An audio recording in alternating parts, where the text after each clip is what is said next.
Hello guys, তোমরা সবাই কেমন আছো? আশা করি ভালো আছো। তো গাইস, তোমাদের জন্য একটা নতুন ব্লগ নিয়ে চলে আসলাম। তো ব্লগটা হচ্ছে যে আমাদের ক্ষেতে গবিন আসছে ধান বানতে। তো ভিডিও ছাইরা ও ধান বানতে আসছে। তো চলো তোমাদেরকে দেখাচ্ছি। ওই যে দেখো গবিন, চলো তোমাদেরকে দেখাচ্ছি গবিন কি করছে। তো তোমরা দেখতে পাচ্ছ গবিন ধান বানছে, আমি এখন যাচ্ছি ওর কাছে। এটা হচ্ছে আমাদের ক্ষেত। কেমন মজা লাগে রে ধান বানতিস?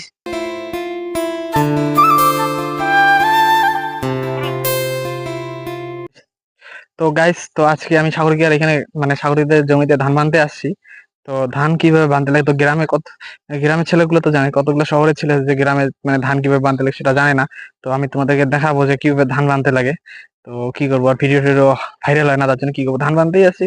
কেউ আমাকে দেখেই না, পছন্দই করে না। তো ধানাই বান্ধি, কি করা যাবে, ভিডিও টিডিও বাদ, ধানাই বান্ধি। তো ধান এইভাবে, ধান ভাসে এইভাবে নিতে লাগে। নেওয়ার পরে তারপরে এইভাবে এটাকে নিতে লাগে। নেওয়ার পরে এইভাবে ধরতে লাগে, আর এইভাবে উল্টাইতে লাগে। তারপরে এইভাবে নিতে লাগে, এইভাবে না এইভাবে মশলাইতে লাগে, তো এইভাবে ঠাসতে লাগে দু আঙ্গুল দিয়ে। তারপরে একটা হয়ে গেল একটা নেড়াটি বান্ধা কমপ্লিট। তো যারা যারা বুঝতেছো না, তো তোমাদেরকে আরো কাছে এসে দেখাইতেছি।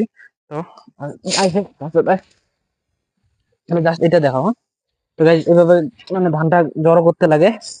এইভাবে ধানটা জড়ো করার পরে তো এইভাবে ধান একটা নিতে লাগে, মানে কয়টা ধান দিতে লাগে। এইভাবে ধানটা নেওয়ার পরে এইভাবে নিতে লাগে, নেওয়ার পর এইভাবে নিতে হয়। নেওয়ার পর এইভাবে উল্টাইতে লাগে, উল্টানোর পর এইভাবে হাতটা দিয়ে এইভাবে মুচড় মারতে লাগে। মারার পরে দু আঙ্গুল ঘুরি আঙ্গুল দিয়ে দুটো হাতে লাগে, ঠাসার পরে এইভাবে এইভাবে করতে লাগে। হয়ে গেল ধানের আটি, একটা আটি কমপ্লিট। এটা হলো আজকে ধান বান্ধা। তো জানি না কোন দিকে কিভাবে ধান বাঁধে, তো আমাদের গ্রামে এভাবে ধান বাঁধে।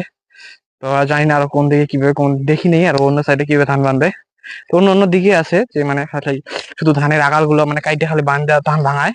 তো আমাদের দিকে পুরো মানে ধানের আটি গুলো দেখতে পাচ্ছ যে এবারে যেমন করে মানে বান্ধে লাগে এভাবে পুরোটা মানে মানে গাড়ি দিয়ে মারে। উহ,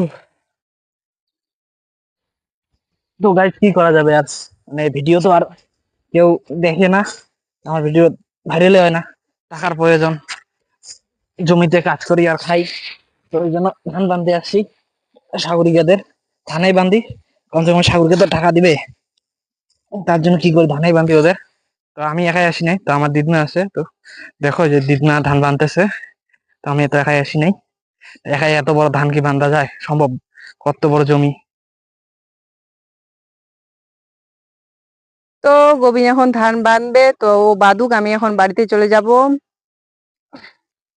তো গোবিনের তো টাকা পয়সা নাই, ও গরিব মানুষ হয়ে গেছে, তার জন্য আমাদের খেতে ধান বানতে আসছে।